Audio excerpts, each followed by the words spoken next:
Sir, I think there's a very important amendment to the Constitution that we are considering, and it requires a certain degree of serious attention consideration. I would like to make 5 major points, with your permission. The first of this concerns the federal structure of our Constitution. Remember, sir, the Constitution of India, Article 1, says India, that is Bharat, is a union of states. Without the states, there is no India. And the federal structure of our Constitution springs from that concept. And therefore, the entire structure, the federal structure and the rights of the states is something that is absolutely fundamental to the Indian Constitution. And it's that Constitution because of which all of us are here and discussing. And therefore, this structure, this issue of a general goods tax, services was not included at that point of time when the Constitution was being debated. What was being talked about was taxes on goods. This was not a new concept that has come up now. It has been going on in our country, at least in our Constitutional Assembly debates since then. Whether the state should have the right to have a sales tax. And let me quote Dr. Ambedkar, sir, on this issue in the Constituent Assembly debates. What does he say? I quote, "It seems to me that if we permit the sales tax to be levied by the provinces, then the provinces must be free to adjust the rate of the sales tax to the changing situation of the province, and therefore a ceiling from the center would be a great handicap in the working of the sales tax." He continues, sir, again quote, "There are, I quote, there are a large number of resources on which the provinces depend have been concentrated in the center list. It is desirable at least to leave one important source of revenue with the provinces. Therefore, I think that the proposal to leave the sales tax in the hands of the provinces from that point of view is very justifiable thing," unquote. This issue has been under debate since then. We introduced the VAT in our wisdom. Much of that has been encroached upon. Now the GST bringing the services also into its ambit along with the goods will virtually take away this right. Now the state governments, or what was called the provinces then, not having any right to raise resources for whatever they would consider they are elected. They consider as important for the welfare of the people in those states, that will now be prohibited. How are you going to address this issue? I've discussed it with the finance minister myself, and we said at the time when the GST bill comes, then this should be addressed in the sense leaving some flexibility to the states. I'll tell you why, sir. Today you have the Kerala government, from where you come, sir, the state, has imposed a tax called the health tax. It is on your fast food and all these sorts of foods that increases obesity. It is a very noble thought. I mean, it's been welcomed internationally. But such rights will not exist after we enact this amendment and the bill subsequently. Or take the case of West Bengal, the state I come from, to this house. A tax has been imposed, a surcharge on cigarettes to raise revenues to pay for the victims of the Sharda scam. People are being asked to pay for the victims of the Sharda scam. Fine, whatever be that issue, that's a separate issue. But such rights do not exist in case of national calamities. Are we to reduce the state governments, elected state governments, by the people of these states to come to the center with a begging bowl saying that declare so-and-so issue as a national disaster and give us certain amount of money? What will be the legitimate rights of the states? And we are the Council of States in this August House. How do we protect that right? And that is an important point that needs to be considered, and therefore, I would request the Finance Minister, when he replies today, and more than that, when the GST bill actually comes, to ensure that there is a flexibility of this nature, whereby the states do not end up being actually coming with a begging bowl to the center, and the concept of federalism of the states and the center is destroyed from our Constitution. That is something we cannot accept. So I demand that an assurance come on this count and also a provision come when we actually discuss the GST bill. When it comes. Yeah, if and when it comes. The second major point I want to take, sir, is a point with which I was so happy, as I said earlier, hearing it from my good friend, Sir P. Chidambaram, the question of the entire concept of a goods and services tax, which is actually an indirect tax, and an indirect tax is a regressive tax. And the regressive tax has been explained, and among all of us who know what is a regressive tax and how it burdens the poor much more, and it should not burden those people for whose welfare we are all supposed to work for. Now, how is this? You consider the situation. In India today, the direct tax component revenue in our country today for our country's resources is 37.7%. 62.3% already comes from your indirect taxes. That is, the people are burdened by that amount.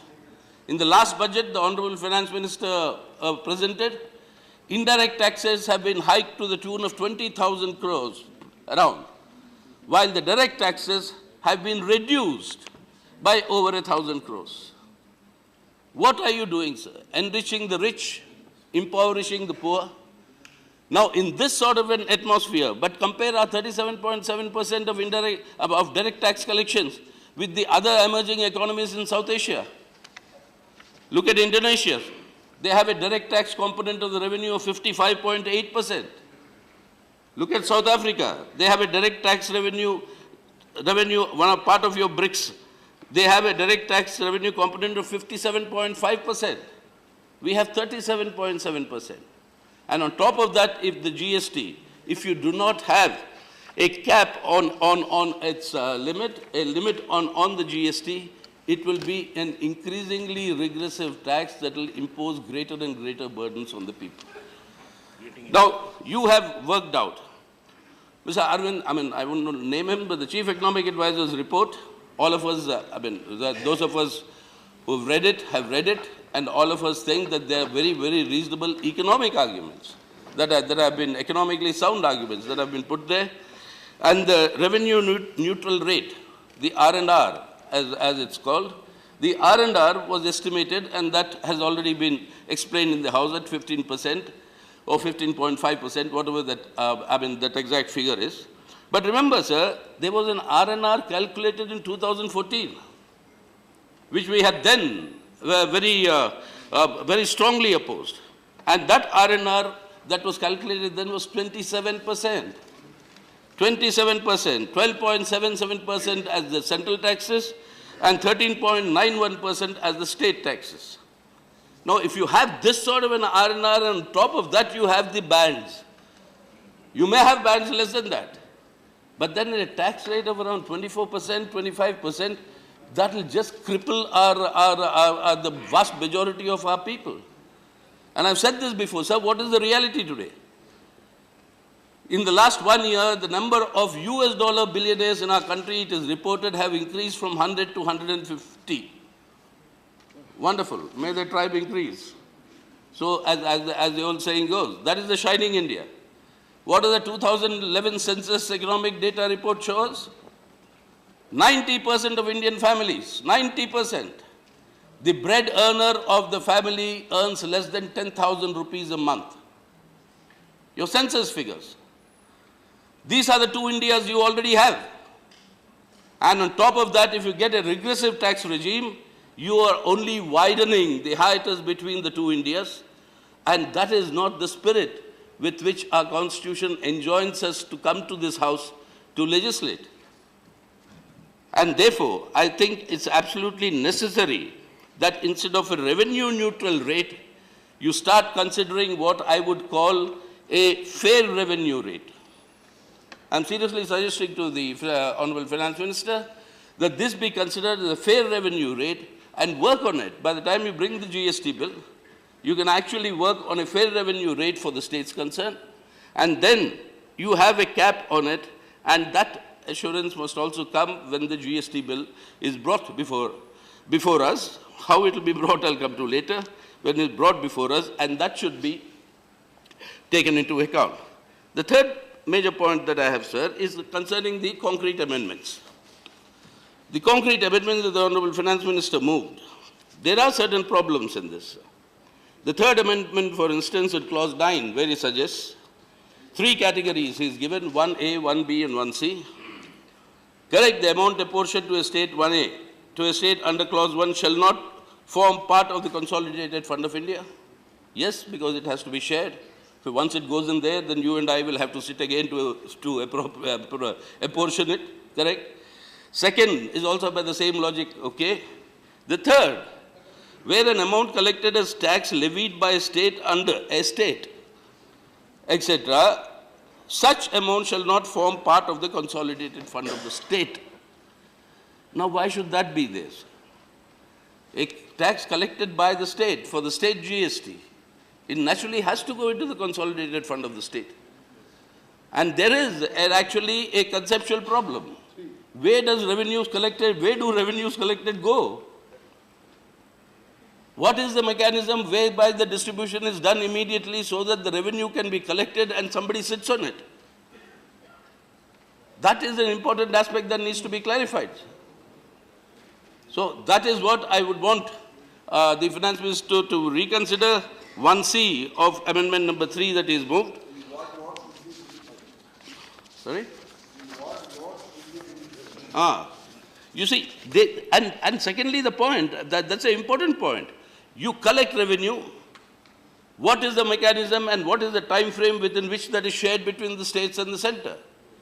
If you don't have that clarity, then how can you collect revenue which doesn't go into the consolidated fund? That's not permissible under our constitution. That cannot remain in vacuum, hanging somewhere, that amount. So therefore, this is a serious lacuna, according to me, that needs to be addressed. There is another amendment, the fourth, that has been moved by the Honorable Finance Minister. Sir, I have with me letters from the chair of the Empowered Committee of State Finance Ministers, a position that since this bill has discussed over the last 2 decades, a position that was occupied by the left-front government's finance minister, now occupied by the current finance minister of West Bengal, and a letter also from the finance minister of Kerala. I know letters by the state finance minister should not be normal course be read out here, so I'm not reading out the letters. You cannot authenticate. I'm sorry? You cannot authenticate also. Why can't? I can. I said I will. You can say that. Okay, Mr. Vice Chairman, if you so say so. But you're saying from there, not from the chair, so that's no problem. Now both the West Bengal Finance Minister and the Kerala Finance Minister. And their point, I think there is a point in which they argue that there has been an issue on the question of a tax levied and collected by the Union under Clause 2 of etc., etc. This is the newly proposed Amendment 1B under Article number 4 of the Finance Minister's amendments to Clause 10. And whereby this amendment, I am informed, has not been discussed in the last Empowered Committee meeting of the Finance Ministers.